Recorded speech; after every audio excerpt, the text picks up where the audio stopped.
हाँ जी, रेडी? चलिए, जैसे आप सभी का स्वागत है मेरे चैनल पे मैथ्स बाय प्रियंका सक्सेना पे। बहुत सारे स्टूडेंट मेरे साथ लगातार बने हुए हैं जिन्हें रोज एक नया टॉपिक पढ़ने को मिलता है, रोज कुछ नया सीखने को मिलता है। पूरा इंटेंशन सिर्फ और सिर्फ एसबीआई पीओ, आईबीपीएस पीओ और आईबीपीएस क्लैरिकल पर है, जो एग्जाम्स हमारे पास होने वाले और उन्हीं को ध्यान में रखते हुए पूरा पढ़ाया जा रहा है। यदि फिर भी आपको समझ में नहीं आता है या फिर प्रॉब्लम आ रही है तो आप मुझे अपना फीडबैक शेयर कर सकते हैं। आप ऑन यूट्यूब पे शेयर कर सकते हैं, फेसबुक पे शेयर कर सकते हैं, आप टेलीग्राम चैनल पे डिस्कस कर सकते हैं। जो भी डाउट्स आ रहे हैं, है ना, आप बिल्कुल हेजिटेट मत होइए। आपका सिलेक्शन ही हमारा सबसे बड़ा एम है। तो मैं यही चाह रही हूँ कि आपसे जो भी डाउट्स आ रहे हैं आप मुझसे पूछ सकते हैं। जब आपको समझ में नहीं आ रहा है एक्चुअली पॉइंट तो आप वो मुझे बोल सकते हैं, तो मैं आपसे दोबारा जरूर समझा सकती हूँ। ऐसा नहीं है ऑफलाइन क्लासेस नहीं है तो ऑनलाइन क्लासेस में मैम कैसे समझाएगी। आप यदि मुझे किसी पर्टिकुलर टॉपिक पे भी पढ़ना चाहते हैं तो आप मुझे बता सकते हैं, मैं उस टॉपिक को स्पेशल क्लास में लिख के पढ़ा सकती हूँ।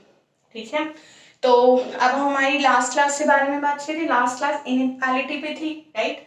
हमने लास्ट क्लास में इनइक्वालिटी के बेसिक्स पढ़े थे। आज मैं उन्हीं पे सम्स की प्रैक्टिस करती हूँ, थोड़ा सा रिवाइज हो जाए। ठीक है, थोड़ा सा रिवाइज इसलिए हो जाए क्योंकि हमारे साइन नोटेशंस बहुत मैटर रखते थे। हमने इसका पूरा शॉर्ट ट्रिक भी समझा था, राइट। हमने देखा था यहाँ पे प्लस प्लस है, तो हमने देखा था कि जो सवाल में इक्वेशन में प्लस प्लस होता है उससे दोनों फैक्टर भी प्लस प्लस में आते हैं। दैट्स व्हाई उसका आंसर माइनस माइनस में हो जाता है। आएगा समझ में? यदि कोई सवाल है जिसमें इक्वेशन में दोनों साइन नोटेशन पॉजिटिव है तो डेफिनेटली उससे दोनों फैक्टर से साइन नोटेशन भी पॉजिटिव रहेंगे, जिस वजह से उसका आंसर नेगेटिव आ जाना है। क्योंकि आंसर तभी आता है जब वैल्यू आरएचएस में जाती है। आरएचएस में जाने से पीछे भी रीजन है कि जो इक्वेशन होती है हमेशा उसे इक्वल्स टू में जीरो होता है, और वो जो इक्वल्स टू में जीरो होता है वो हमें ये बताता है कि हमें इक्वेशन के फैक्टर्स नहीं बताने हैं, हमें सिर्फ स्प्लिट पे ध्यान नहीं देना है, हमें एक्स की वैल्यूज बतानी है, जो तभी पॉसिबल हो सकती है जब वो आरएचएस में जीरो है तो वो अपोजिट डायरेक्शन में अपोजिट साइड जाते हैं। तो जब हमारी इक्वेशन में प्लस प्लस था तो हमारे फैक्टर्स भी प्लस प्लस थे, जिससे वैल्यू आरएचएस में जाने के बाद माइनस माइनस आ रहा था। नेक्स्ट माइनस प्लस था तो माइनस प्लस से दोनों फैक्टर्स का साइन माइनस माइनस में था, इसीलिए आंसर प्लस प्लस हुआ। रटवाने या कोई फंडा नहीं है, सीधे हर एक चीज बहुत ही माइन्यूटली मैं आपको समझाना चाहती हूँ। आपको जो भी परेशानी आ रही है, कोई भी डाउट आ रहा है, आप मुझसे पर्सनली डिस्कस कर सकते हैं। क्लियर? यदि फिर भी ये इशू आपसे सॉल्व नहीं होता है तो हाँ, आपके पास बहुत सारे ऑप्शंस है। क्लियर? मैंने आपसे ये सब चीजें बेसिक से समझाई थी। Plus plus minus minus minus plus plus plus plus minus है तो जो फैक्टर्स है उनका साइन भी प्लस माइनस में आ रहा था, जिससे आंसर माइनस प्लस में हुआ। और यदि ये दोनों माइनस माइनस है तो इससे जो आंसर आ रहा था वो माइनस प्लस में आ रहा था, जिससे आंसर प्लस माइनस हुआ, राइट। ये चार चीजों पे हमने लास्ट क्लास में बहुत अच्छे से इस पे डिस्कशन किया था, है ना। फिर भी मैंने एक बार आपसे रिवाइज करवा दिया। अब मैं आती हूँ सीधे सवालों पे। सवाल हमारे पास सिर्फ समीकरण जो बनाना नहीं है, इक्वेशन जो सॉल्व करना ही हमारा यहाँ पे इंटेंशन नहीं है। हमारा इंटेंशन है इक्वेशन सॉल्व होनी चाहिए, एक्स और वाई के वैल्यूज आने चाहिए, और जो वैल्यूज आ रहे हैं उन्हें आपस में कंपेयर होना है और बताना है कि जो हमारे ये 5 ऑप्शन है। पहला ऑप्शन मैंने आपसे बताया था एक्स बड़ा है वाई से, राइट। दूसरा बताया था एक्स छोटा है वाई से।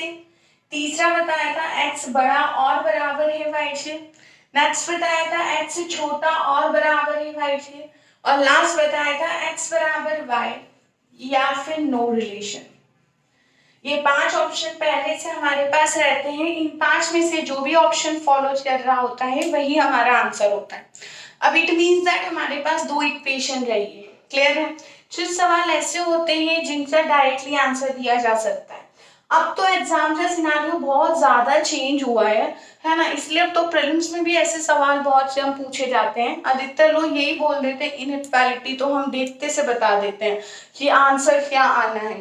तो मैं बोल सकती हूँ, मैं इस बात को बिल्कुल डिनाई नहीं करती हूँ कि जो ऐसा बोलते हैं कि answer with in a second देखते से आ जाता है, मैं डिनाई नहीं कर रही हूँ, बट मैं फैक्ट की बात बता रही हूँ। वो एक या दो इक्वेशन ही ऐसी होती है, जब हम लोग 20-25 सवालों की प्रैक्टिस कर रहे होते हैं, तब मुझे एक या दो सवाल ही ऐसे मिलते हैं जिनका आंसर मैं देखते से टिक लगा देती हूँ। क्लियर? लेकिन यहाँ पे एग्जाम में सिर्फ 5 सवाल मिलने हैं। एसबीआई पीओ में तो हो सकता है 2-3 सवाल ही मिले, ऐसा नहीं है 2-3 सवाल, 5 सवाल इनइक्वालिटी थे, आते जरूर है। हो सकता है 2 सवाल में इक्वेशन पूछ दे, एक सवाल में सिंप्लीफिकेशन डाल दे और उसे इनइक्वालिटी में पूछ ले, और 2 सवाल में मिसलेनियस पूछ ले। इसीलिए तो बोलते हैं विविधता। क्लियर है? वेरिएशंस एग्जाम में जो आ रहे हैं, क्लियर? तो वो एसबीआई में पॉसिबल है, आईबीपीएस में डोंट वरी नहीं हो सकता, आईबीपीएस क्लर्क में नहीं हो सकता, एनआईएसीएल एओ प्रीलिम्स में नहीं हो सकता, एसबीआई पीओ में पॉसिबल है। क्लियर? इसलिए मैंने बता दिया। तो 2 सवाल में भी वो आपसे एक सवाल ऐसा पूछ ले जिससे आप डायरेक्टली आंसर दे दो, तो ऐसा तो पॉसिबल है ही नहीं। चाहिए हम उससे दिमाग तो बैठे नहीं है जो सीधा सीधा सब कुछ मिल जाए, है ना? तो मैं सीधा आपसे यही समझाना चाह रही हूँ। क्लियर?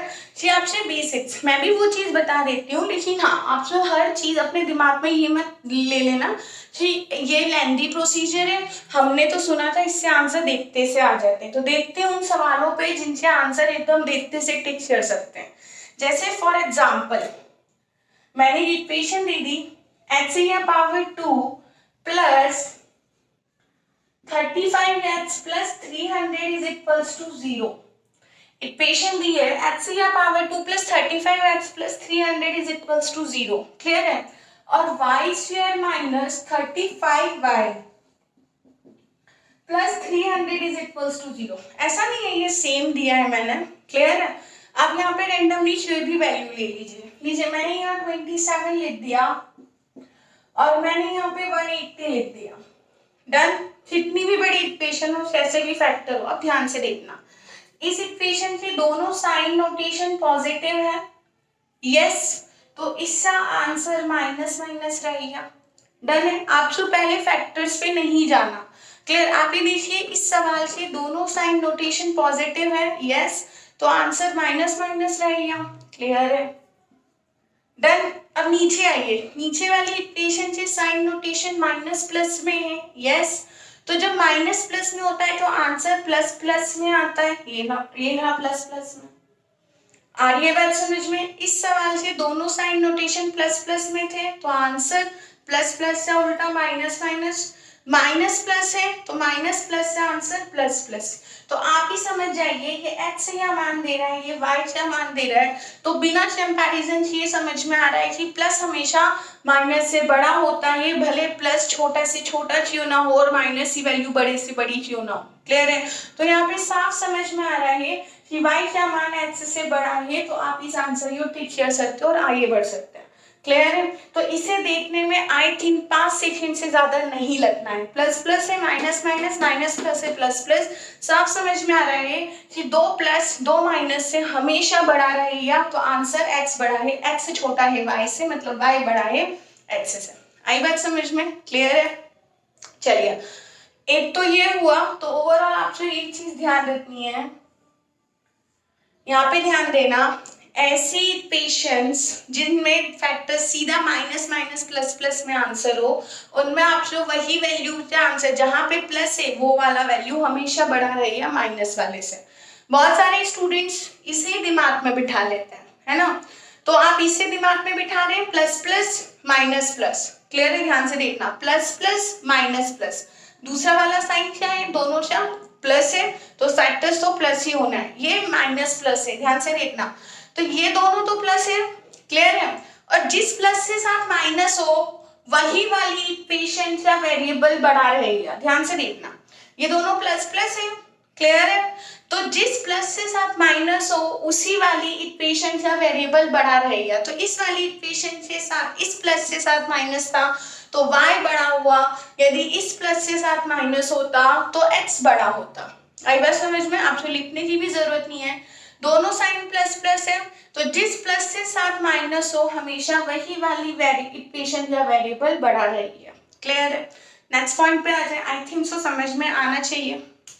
क्लियर है ना? आप आराम से समझ सकते हैं। डन। चलिए एक छोटी सी चीज और समझा देती हूँ। क्लियर? चलिए छोटी सी चीज ये समझाती हूँ। अभी तो हमने बोला था वो इक्वेशन जिसका दूसरे वाला दोनों साइन पॉजिटिव था, क्लियर है, तो जिस प्लस के साथ माइनस है हमेशा वही इक्वेशन बड़ी रहेगी। अब देखते हैं जिस सवाल में, जिस इक्वेशन में दूसरा वाले साइन दोनों नेगेटिव है, जिस इक्वेशन में दूसरे वाले साइन दोनों नेगेटिव है, तो हमेशा उन सवालों का आंसर नो रिलेशन आता है। ऐसी इक्वेशंस जिसमें दोनों इक्वेशंस का दूसरा वाला साइन नेगेटिव है, उन्हें बिना सॉल्व करे देखते से आप आंसर लिख सकते हैं नो रिलेशन। क्लियर है? तो ध्यान रखना, आपसे क्या ध्यान रखना, ऐसी इक्वेशन जिसमें दोनों साइन पॉजिटिव है, तो जिस प्लस के साथ माइनस है वो वाला वेरिएबल बड़ा रहेगा। ऐसी इक्वेशन जिसमें दूसरा वाला दोनों साइन नेगेटिव है, तो आप आंसर सीधा क्या लिख सकते हैं, नो रिलेशन। क्लियर है? कैसे समझा देती हूँ। फॉर एग्जाम्पल यहाँ पे कोई भी वैल्यू ले ली रेंडमली मैंने, -5 +7 -5 रेंडमली ली, आप समझ जाना। देखिए प्लस प्लस तो बराबर हो सकते हैं, डन, बट अभी मैं यहाँ बोलूं तो इन दोनों में हमेशा यही प्लस बड़ा रहेगा और इन दोनों में हमेशा यही प्लस बड़ा रहेगा, तो ऐसा पॉसिबल नहीं है पूरे। इसका नियम होता है इनइक्वालिटी का, आप मेजोरिटी माइनॉरिटी में चेक करने लग जाना है ना। तो आप ये चीज ध्यान रखना कि हो सकता है भले ही दोनों प्लस बराबर हो सकते हैं, इन दोनों की तुलना आपस में बराबर हो सकती है, बट जब इस नंबर की तुलना इससे होने जाएगी तो डेफिनेटली प्लस बड़ा होता है, और इस नंबर की तुलना जब इससे होने जाएगी तो डेफिनेटली यहाँ प्लस बड़ा होता है, तो तभी तो एक्स बड़ा आ रहा है, तभी वाई बड़ा आ रहा है। तो रीजनिंग में यही बोलता है जब दोनों लोग एक दूसरे से मुंह फुला के बैठे हो तो उनमें कोई रिलेशन नहीं होता, और वही बात मैं मैथमेटिक्स में भी मानती हूँ, जब दोनों वेरिएबल एक दूसरे से मुंह फुला के बैठे हैं तो उनमें भी कोई रिलेशन नहीं रहेगा। क्लियर है? रिलेशन तभी होता है जब पूरे तरीके से या तो एक्स बड़ा हो या तो पूरे तरीके से वाई बड़ा हो। क्लियर है? बराबर हो तो भी चलता है, ये रीजनिंग वाला फंडा ही लगता है कि हो सकता है यहाँ बराबर हो जाए। क्लियर है? हो सकता है यहाँ बराबर हो जाए, है ना, बट दोनों एक दूसरे से कभी भी नाराज नहीं होने चाहिए, या तो पूरी दिशा एक्स के साथ जानी चाहिए या वाई के साथ जानी चाहिए। आई बात समझ में? क्लियर है? तो आपसे तो सिर्फ इतना ही ध्यान रखना है, ऐसी दो इक्वेशन जिसमें दूसरा वाला साइन नेगेटिव है उसका आंसर हमेशा नो रिलेशन, और ऐसी इक्वेशन जिसमें दूसरा वाला साइन पॉजिटिव है तो जिस प्लस के साथ माइनस लगता है वही वाला वेरिएबल बड़ा होता है। क्लियर है? आई थिंक सो बहुत अच्छे से समझ में आना चाहिए। डन। बाकी मैं तो अपना 100% दे ही रही हूँ। चलिए अब सीधे सम्स पे आते हैं। बहुत सारी बातें यहाँ पे, फैक्टर सॉल्व करना बच्चों के लिए बहुत बड़ी प्रॉब्लम होती है। सिर्फ बच्चों जो देखिए प्रॉब्लम उसी के लिए होती है जो मैथमेटिक्स के साथ जिसने टाइम नहीं बिताया। आप हमेशा उसी चीज से साथ अच्छे होते हो, उसी के साथ कंफर्टेबल होते हो जिसके साथ आप ज्यादा से ज्यादा टाइम बिताते हो। आप बच्चों जो हमने देखा था क्लासेस में हम पढ़ाते थे, मैं पढ़ाती थी, रीजनिंग ये सब पढ़ाते थे, इंग्लिश वाली मैम पढ़ाती थी, तो हम सब ने नोटिस किया था आपको रीजनिंग पढ़ने में बहुत मजा आता है क्योंकि वो चीज आपसे आसानी से समझ में आती है। क्लियर है? इसलिए आपकी रीजनिंग बहुत अच्छी भी होती है। हम मानते भी कि स्टूडेंट की जो रीजनिंग है वो हमेशा टीचर्स की रीजनिंग से भी अच्छी होती है ना, ये चीज मैं पर्सनली मानती हूँ। बट स्टूडेंट की मैथमेटिक्स हमेशा टीचर की मैथमेटिक्स से क्यों अच्छी नहीं होती? क्योंकि स्टूडेंट मैथमेटिक्स के साथ उतना टाइम नहीं बिता रहा है, यहाँ पे टाइम बिताना पड़ेगा, यहाँ पे स्टैट्स लर्न होने चाहिए, यहाँ पे टेबल्स लर्न होनी चाहिए, और मैं बार बार टेबल्स के बारे में बात कर रही हूँ। अब ये टेबल लर्न करने का फायदा ना मुझे इनइक्वालिटी में बहुत ज्यादा मिलता है, मुझे कभी भी ज्यादा सोचना नहीं पड़ता क्योंकि मुझे टेबल से मल्टीपल्स का याद रहते हैं, तो इसलिए मैं इक्वेशन जल्दी जल्दी सॉल्व कर लेती हूँ, और मैं चाहती हूँ आप भी मेरे साथ उसी पैटर्न पे आइए। क्लियर? एक बहुत अच्छी सी इक्वेशन लेते हैं हम लोग, सीधे सवाल पे आते हैं। चलिए x की power 2 -23x plus 132 is equals to 0। X नजर आ रहा है ना सबसे अच्छे से? Yes, HCF power 2 minus 23x plus 132 is equals to, और बढ़ा लेती हूँ ये फोटो जो, तो फिर भी अपन जूम से अच्छे देख सकते हैं, क्या पता देखते भी है नहीं।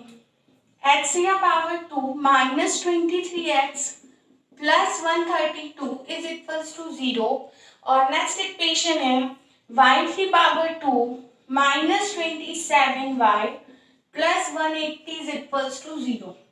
क्लियर?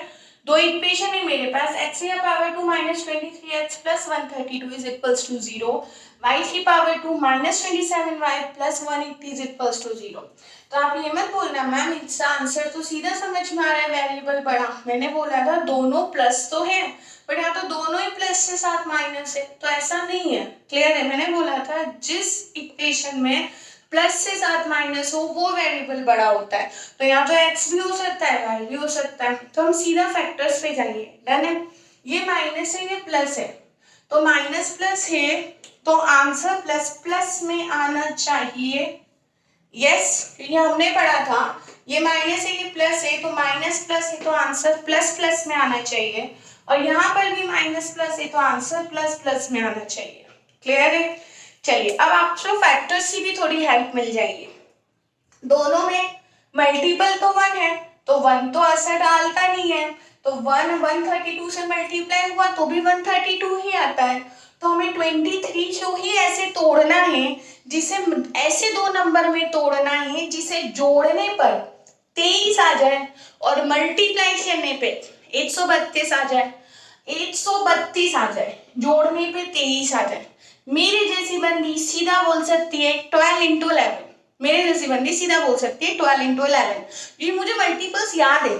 अब मैं आपसे सामने ऐसा एक्ट करूं कि 2 से डिवाइड किए 2 इंटू 66, फिर 2 इंटू 3 इंटू 22, तो ये मेरे से नहीं हो सकता, सॉरी। क्लियर है? 11 इंटू 12, अब मैंने बोला आप 11 इंटू 12 पे कैसे जंप मार ली मैंने सीधा, तो यार एक तो आप ये समझो 3 डिजिट की वैल्यू है, मतलब कहीं ना कहीं जो मल्टीप्लाई हो रही है वैल्यू वो थोड़ी बड़ी वैल्यू थी, क्योंकि होनी तो दो ही वैल्यू है और 3 डिजिट की वैल्यू है ना, 132 है। अब आप लोग 2 से जाएंगे, 2 से जाएंगे तो दूसरा वाला मल्टीपल कितना बड़ा टूटेगा, तो उन दोनों से एडिशन, डेफिनेटली ये छोटा नंबर है ना, ये छोटा ही है 132 ये कंपैरिजन में। हमें इस तरीके से नंबर तोड़ना है, यदि हम छोटे फैक्टर्स एक छोटा और एक बड़े में तोड़ेंगे, जैसे 2 इंटू 66, आप समझना मैं जो बोलना चाह रही हूँ, 2 इंटू 66 है ना, तो एक नंबर बहुत छोटा लिया और एक नंबर बहुत बड़ा लिया है, जिसकी वजह से इनका जो एडिशन हो लो या सब्ट्रैक्शन लो वो बड़ा ही आना है। क्लियर है? यदि मैंने लिया 3 इंटू 44, डन, फिर से मैं बात बोल रही हूँ, एक नंबर बहुत छोटा एक नंबर बहुत बड़ा है, तो डेफिनेटली इनसे एडिशन लो या सब्ट्रैक्शन लो वो बड़ा ही आना है। तो मैंने बोला 23 132 से रिस्पेक्ट में कोई बड़ा वैल्यू नहीं है, और जब हमें ये छोटी ही वैल्यू है 132 के रिस्पेक्ट में, तो हमें थोड़े बड़े फैक्टर्स में तोड़ना है। तो बड़े फैक्टर्स में कैसे तोड़ते हैं, तो जैसे मैंने बोला 2 3 4 में तोड़ना छोड़ो। क्लियर है? पहले 8 में तोड़ लो। क्लियर है? 8 से ना टूटे तो 9 से तो वैसे ही नहीं टूटना, पता है।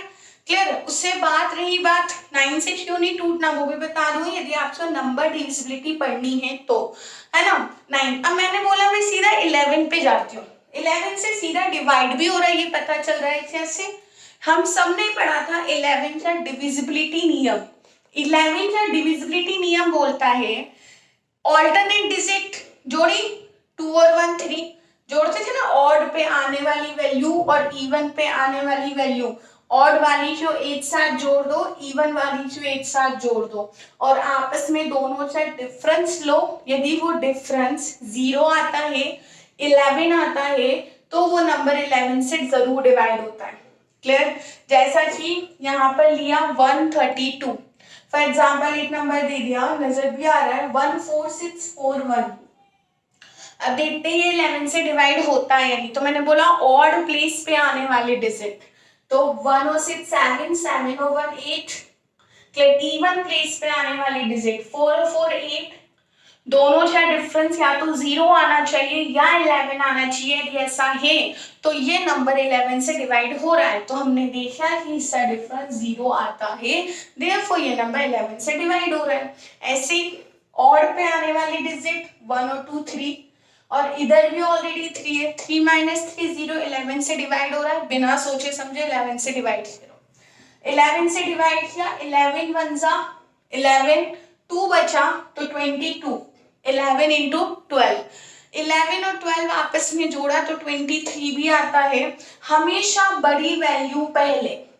क्लियर? मैं हमेशा से ऐसी बातें बोल जाती हूँ, बहुत सारी चीजें जो आई थिंक ना बहुत बोलने में बहुत छोटी छोटी चीजें, बट मुझे ऐसा लगता है एग्जाम यदि किसी का क्लियर नहीं हो रहा है तो वो बहुत छोटी छोटी बातें जो बच्चे ध्यान में नहीं रखते ना, उन्हीं के साथ ऐसा है।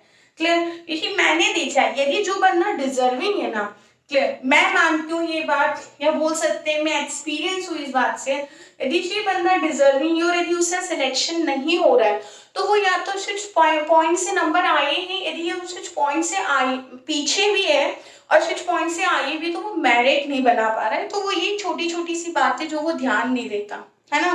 तो चलिए देखते हैं 12 and 11, back to the point, sorry. 132, 11 से तोड़ा 12 बार, बड़ा नंबर पहले छोटा बाद में, डन। सेम यही चीज माइनस प्लस है तो प्लस प्लस, माइनस प्लस है तो प्लस प्लस। 180 जो ऐसे तोड़ो कि जोड़ने पे 27 आ जाए। क्लियर है?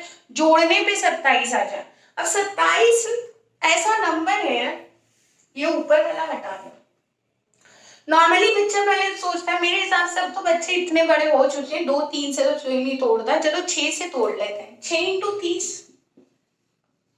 क्लियर है? 180 होता है, लेकिन 6 और 30 से जोड़ने पर 27 नहीं आता, 30 और 6 जोड़ने पे 36 आता है, थोड़ा सा बड़ा है, मतलब हम बहुत पास में। ध्यान से देखना, 6 और 30 से जोड़ने पे 36 आ रहा है यदि मैं इसे जोड़ू तो, और मुझे क्या चाहिए?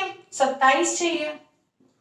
यदि मुझे वैल्यू लेस चाहिए तो इधर वाला नंबर देखना, 6 इंटू 30 है, 6 इंटू 30 से बात नहीं बनी, 9 इंटू 20, 9 इंटू 20, 9 इंटू 20 180 होता है, जोड़ने में 29 आता है।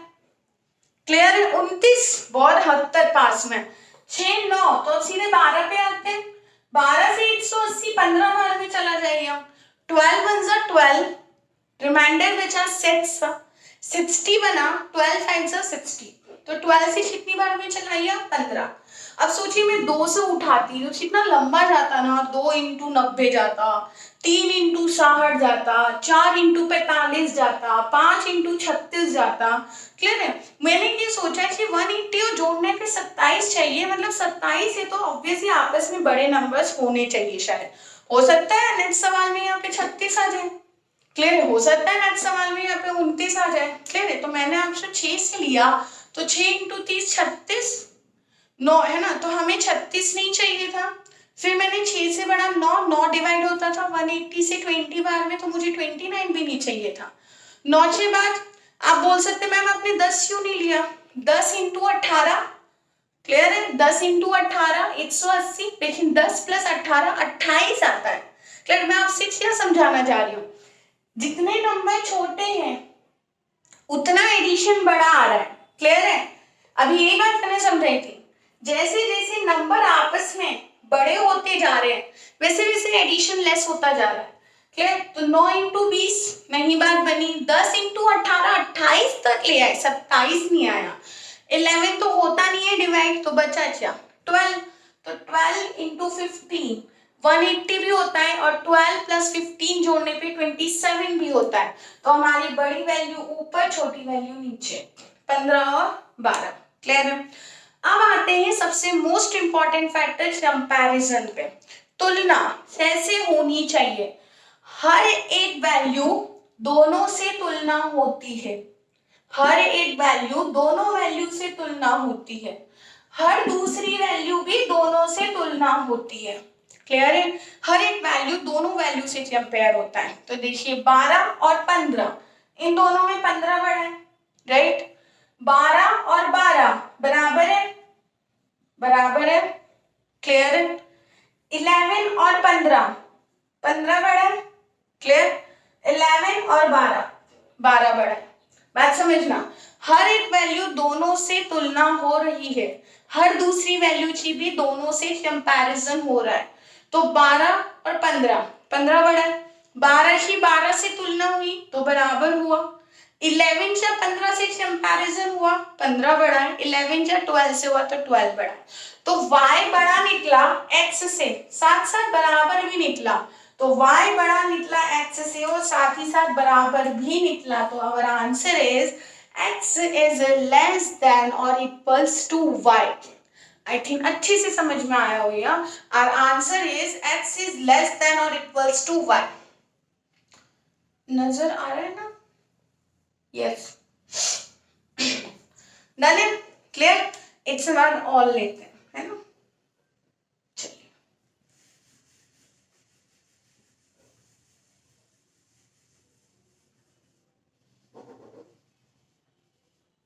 चलिए एक सवाल और लेते हैं। एक वो सवाल लेते हैं जैसे जिसमें ना x और y से मल्टीपल्स भी हो साथ में, जैसे 10x या पावर 2 माइनस में 9x प्लस में 2 इज इक्वल्स टू में 0। 10x का पावर 2 माइनस में 9x plus 2 is equals to 0 and 12y square minus 17y plus 6 is equals to 0। Clear है? 12y square minus 17y plus 6 is equals to 0। Done. Actually मेरे पास काफी सारे लोग feedback दे रहे थे, बहुत फास्ट पढ़ाते हो फास्ट पढ़ाते हो। वैसे ये फास्ट पढ़ाने वाला टैग जो है वो मेरे साथ 2014 से जुड़ा हुआ है, जब से मैंने इस लाइन में पढ़ाना स्टार्ट किया। बट मुझे लगता है शायद इस फास्ट पढ़ाने का फायदा, मुझे नहीं पता कितने स्टूडेंट्स को हुआ नहीं हुआ, बट इससे मेरा फायदा जरूर हुआ। यदि मैं इतनी स्लो स्लो स्लो रहती तो शायद मेरा दिमाग जो है वो इतना एक्टिव नहीं रह पाता और उस वजह से मेरा मैथमेटिक्स में कैलकुलेशन इतनी फास्ट नहीं हो पाती जो अब है ना। फिर भी मैं आपके लिए ट्राई कर रही हूँ कि आपको बस अच्छे से समझ में आना चाहिए। देन पॉइंट पे आते हैं। फिर माइनस प्लस है, उस बात पे मत जाना। मैम ने बोला था दोनों प्लस प्लस हो, तो हमेशा दोनों प्लस प्लस तो हैं, बट इस प्लस के साथ भी माइनस है और इस प्लस के साथ भी माइनस है, तो ये इक्वेशन तो सेम है ना, तो ये वाला पॉइंट तो हो ही नहीं सकता।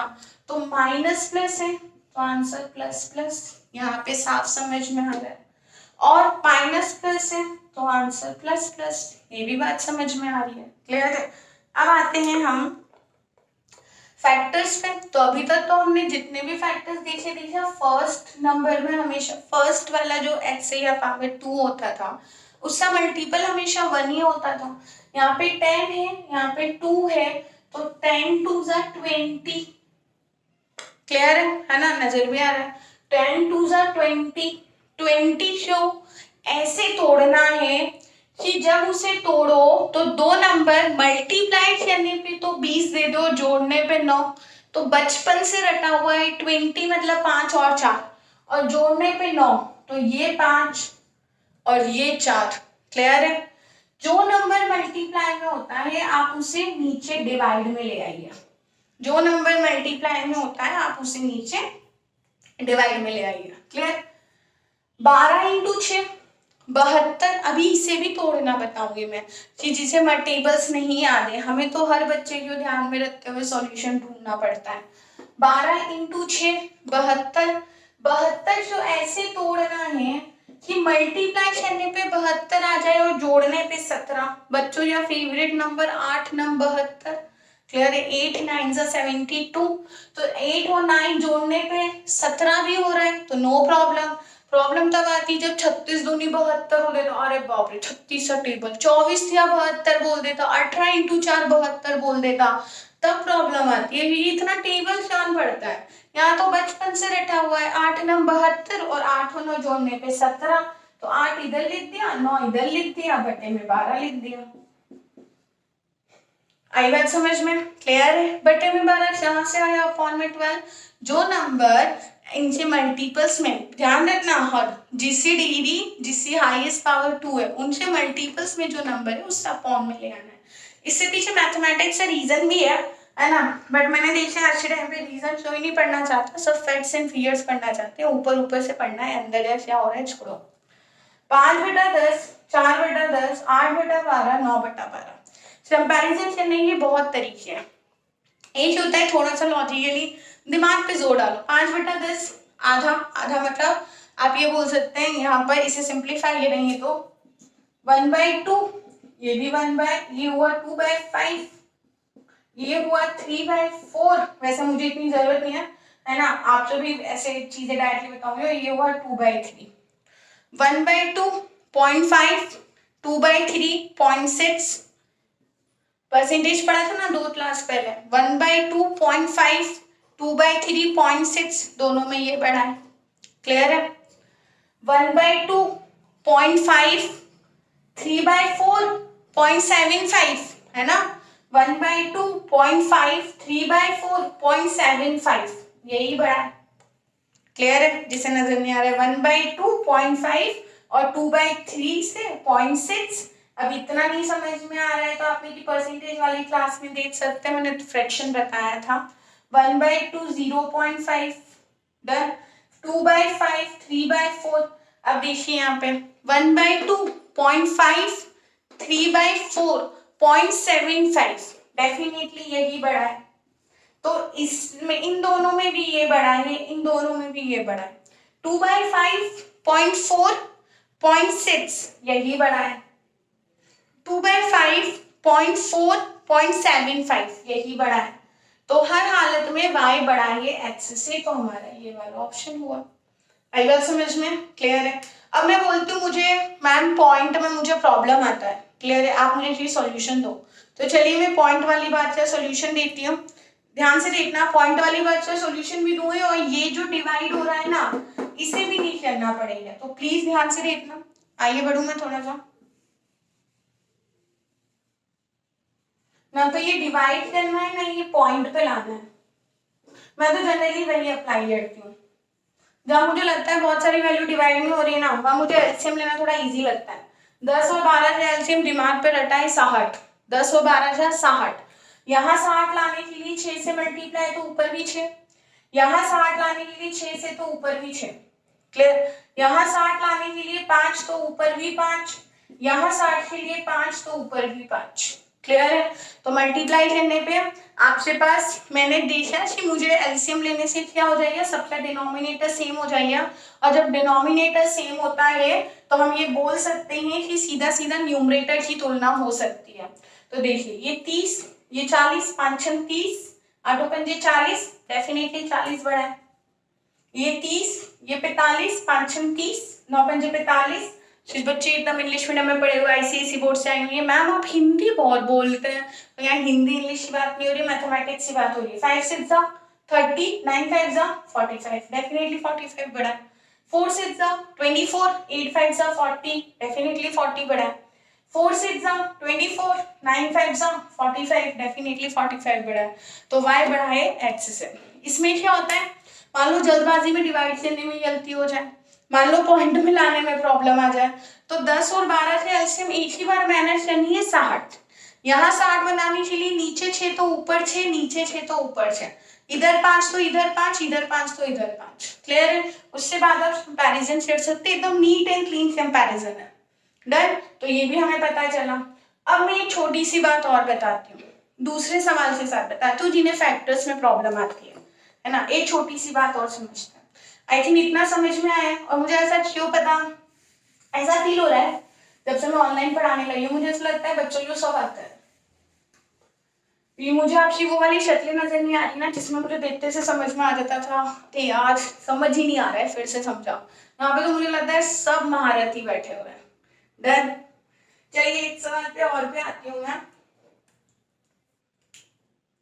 एनीवे ये मेरी एक्सपीरियंस है। 5x का power 2 minus 23x plus 24 is equals to 0. 5x का power 2 minus 23x plus 24 is equals to 0. एक सवाल और लेते हैं। 2y square minus 15y plus 28 is equals to 0. मेरा इंटेंशन यहाँ पर किसी फैक्टर वेक्टर सीधा आंसर देना नहीं है, उन बच्चों के लिए है जिन बच्चों को फैक्टर्स में प्रॉब्लम आता है, तो मैं उन बच्चों को ध्यान में रखते हुए ये चीज बता रही हूँ। बाकी मैंने बोला ना, मुझे ऐसा फील हो रहा है ऐसे टाइम पे ये सब आता है ना, क्या पता ऐसा क्यों फील हो रहा है। चलिए आते हैं, है ना, इससे आगे बढ़ाते हैं। फैक्टर्स में कुछ बच्चे तो ऐसे होते हैं जिन्हें 24 पंजे 120 मल्टीप्लाई करने में भी शायद 5 सेकंड लग जाए, और यहाँ पे तो लोग 5 सेकंड में आंसर 5 सेकंड में आंसर नाम की रट लगा बैठी है। तो चलिए देखते हैं। मैंने बोला मुझे पता है 24 पंजे 120 होते, नो डाउट, जो बच्चा एकदम स्टार्टिंग से तैयारी कर रहा है 24 में 5 से क्यों मल्टीप्लाई करो, आप बाद में भी तो तोड़ते ही हो ना नंबर। तो चलो ये टाइम बचा लिया, 5 एज इट इज है, 24 8 इंटू 3 में तोड़ दो, 6 इंटू 4 में भी तोड़ सकती हूँ, मेरा कोई इंटेंशन नहीं है, 12 इंटू 2 में भी तोड़ सकती हूँ, जो दिमाग में पहला नंबर आता है। मेरे दिमाग में सीरियसली अभी 8 इंटू 3 ही आया था, है ना। जोड़ने पर 23 चाहिए, जोड़ने पर 23 चाहिए, 5 तो 5 इंटू 1 ही होता है, डन है। अब मैं ये भी बता दूं कि मैम ऐसे थोड़ी नहीं होता, ये दिमाग में 8 इंटू 3 आया और मैडम से तो फैक्टर भी बन गया, वही हो जाता है। 5 तो 5 इंटू 1 ही रहेगा, चलो इसे 6 इंटू 4 ले लेती हूँ, डन, आपकी भी मर्जी। अब देखते हैं फैक्टर्स बनाना, है ना, क्लियर। 8 पंजे 40, छोड़ दो यहीं पे 40 है, क्योंकि हमें तो जोड़ने पर ही 23 चाहिए, तो 40 से क्या करेंगे, है ना। अब इन दोनों से मल्टीप्लाई तो होने का मतलब नहीं, 5 दिया 15, 8 वन जा 8, क्रॉस में मल्टीप्लाई करा, 5 दिया 15, 8 वन जा 8, 15 प्लस 8 जोड़ने पर 23 दे रहा है, क्लियर है। 15 प्लस 8, 5 3 जा 15, 8 वन जा 8, 15 और 8 जोड़ने पर 23 दे रहा है, तो फैक्टर माइनस प्लस है तो प्लस प्लस, आंसर 15 और 8, क्लियर है। जो नंबर मल्टीप्लाई में वो डिवाइड में आ जाना है, आएगा समझ में, क्लियर। फिर से आती हूँ, माइनस प्लस है तो प्लस प्लस, माइनस प्लस है तो प्लस प्लस, डन है। चलिए इसे भी देखते हैं एक बार। 2 2 जो टूटना है ही नहीं, 2 वन जा 2 है, 28 7 इंटू 4, 28 7 इंटू 4, वो वाले मल्टीपल्स लिए मैंने जो एक्चुअली में जल्दी से याद आ जाते हैं। चलिए, है ना, जोड़ने पर कितना चाहिए, 15, 2 सत्ती 14, 4 इसम 4, 2 7 जा 14, 4 1 जा 4, बड़ा हो जाएगा, राइट। ऐसे बात नहीं बनी, ऐसे लो, 2 4 जा 8, 7 1 जा 7, जिसे नजर नहीं आ रहा उसे मैं थोड़ा बड़ा शेर से लिख देती हूँ।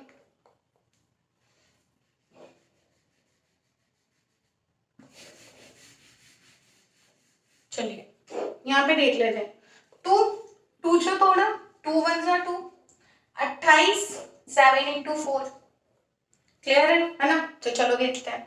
अब आप बोलो ये आपने तो पहले से बना रखा है ना, इसलिए 7 इंटू 4, आप 14 इंटू 2 क्यों लिए, नहीं लिए, तो आप ही बताइए। नॉर्मल बच्चे जो नॉर्मल वैल्यू पहले याद आती है ना, या कॉम्प्लीकेशन वाली वैल्यू पहले याद आती है, 7 से 28 हमें सबसे याद है ना, बजाय 14 दूनी 28 से, तो इसलिए मेरा ध्यान 7 इंटू 4 पे गया, मैंने 7 इंटू 4 लिख दिया। चलिए देखते हैं, 2 7 जा 14, 4 1 जा 4, बात नहीं बनी क्योंकि 14 और 4 मिलके 18 देखते हैं, मुझे तो 15 चाहिए। 2 4 जा 8, 7 1 जा 7, 7 8, 7 1 जा 7, 2 4 जा 8, दोनों जोड़ने पे कितना देते हैं, 15, तो सीधी सी बात है 15 मिला, मतलब 8 यहाँ लिख दिया, 7 यहाँ लिख दिया, मल्टीप्लाई में जो 2 नंबर था वो मैंने नीचे डिवाइड में लिया, क्लियर है। अब 5 और 2 तो इजी नंबर है ना, आप बिना डिवाइड, बिना एलसीएम, बिना शिफ्ट के भी आंसर दे सकते हैं। 15/5 3, 8/2 4, डेफिनेटली ये बड़ा है ना। 15/5 3, 7/2 7/2 3.5, ये बड़ा है, क्लियर है। 8/5 1 पॉइंट समथिंग जाएगा, और ये तो 8/2, डेफिनेटली यही बड़ा है, 4 है, तो 8/5 1 पॉइंट समथिंग, 7/2 3.5, तो डेफिनेटली यही बड़ा है, तो y बड़ा है x से, क्लियर है? थोड़ा सा तो शार्प माइंडेड बनिए, बिना लिखे भी कैलकुलेशन दिमाग में चलना आना चाहिए। 15/5 3, इधर 4, इधर 4 बढ़ाए, 3 3.5 3.5 बढ़ाए, 1 पॉइंट में जाइए 4 बढ़ाए, 1 में और 3.5 में डेफिनेटली यही बड़ा है, तो y बड़ा है x से। ये मेरा आंसर y x से बड़ा है। तो ये फैक्टर्स वाला अच्छा चीज है, मैं तो मुझे तो पर्सनली अभी तो ये प्री तो चलता है ना, मेंस लेवल पे जाते हैं, थोड़े अच्छे लेवल पे जाते हैं ना, तो ये फैक्टर्स निकालना वाकई में अपने आप में एक प्रॉब्लम आ जाती है। इसलिए मैं तो ये मेथड यूज कर लेती हूँ। मेरे साथ वो वाला नहीं कि जो प्रोडक्ट मैं बेच रही हूँ वो मैंने यूज नहीं करा, वो प्रोडक्ट मैं तभी बेचूँ ही जब वो मैंने यूज किया हुआ है। मेरा थोड़ा अलग ही फंडा है। डन, चलिए क्लियर है? हाँ, 40 मिनट की वीडियो बनी हुई है आज, हो सकता है शायद लंबी हो। तो आज जितना पढ़ाया है क्लियर, फिर नेक्स्ट क्लास में भी इसी और क्लासेस लूँगी, अच्छे समझ करवाऊंगी। अभी तो सिर्फ 2-3 बातें बताई है, साइन नोटेशंस बताए हैं, कंपैरिजन कैसे करना है, फैक्टर्स कैसे तोड़ना है, फिर इनकी प्रैक्टिस, फिर इसकी पीडीएफ्स, ये सब चीज़ें मिल जाएंगी। क्लियर है? चलिए, थैंक यू सो मच। आपसे जितना समझ में आया है, और यदि समझ में नहीं आया है तो आप टेलीग्राम पे मुझे पर्सनली मैसेज कर सकते हैं, आप अच्छे मुझसे जुड़े रहेंगे तो। Clear, thank you so much.